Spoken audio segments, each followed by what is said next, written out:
लोग आम तौर पर सुल्तान मोहम्मद फातेह को सिर्फ कुस्तुनतुनिया की फतह की वजह से जानते हैं, लेकिन तारीख में एक और ज़बरदस्त जंग भी है जिसमें सुल्तान मोहम्मद फातेह ने अपनी हिकमत अमली से दुश्मन को हैरान कर दिया था। 15वीं सदी में उस्मानी सल्तनत तेजी से ताकतवर हो रही थी, लेकिन अनातोलिया के मशरकी इलाकों में एक और ताकत उभर रही थी जिसे आक कोयूल्लू सल्तनत कहा जाता था। इस सल्तनत का हुक्मरान उज़ून हसन था जो उस्मानी सल्तनत को चैलेंज कर रहा था। सुल्तान मोहम्मद फातेह ने इस खतरे को ख़त्म करने का फैसला किया और सन 1473 में अपनी अजीम फौज के साथ जंग की तैयारी शुरू कर दी। उस्मानी लश्कर में हज़ारों सिपाही, घुड़सवार दस्ते और ताकतवर तोपखाना शामिल था। सिपाही जंग के लिए पूरी तरह तैयार थे और सबको अपने सुल्तान की क़यादत पर पूरा यकीन था।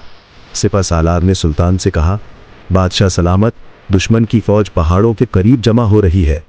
सुल्तान मोहम्मद फातेह ने पूरे तमाद अंदाज में जवाब दिया, हम ये जंग सिर्फ तलवार से नहीं बल्कि हिकमत और मंसूबा बंदी से जीतेंगे। जंग का आगाज। जंग का मैदान ओतलुक बेली था।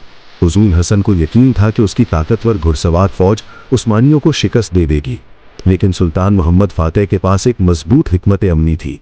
उन्होंने अपने ताकतवर तोपखाने को मैदान में लाकर जंग का नक्शा बदल दिया।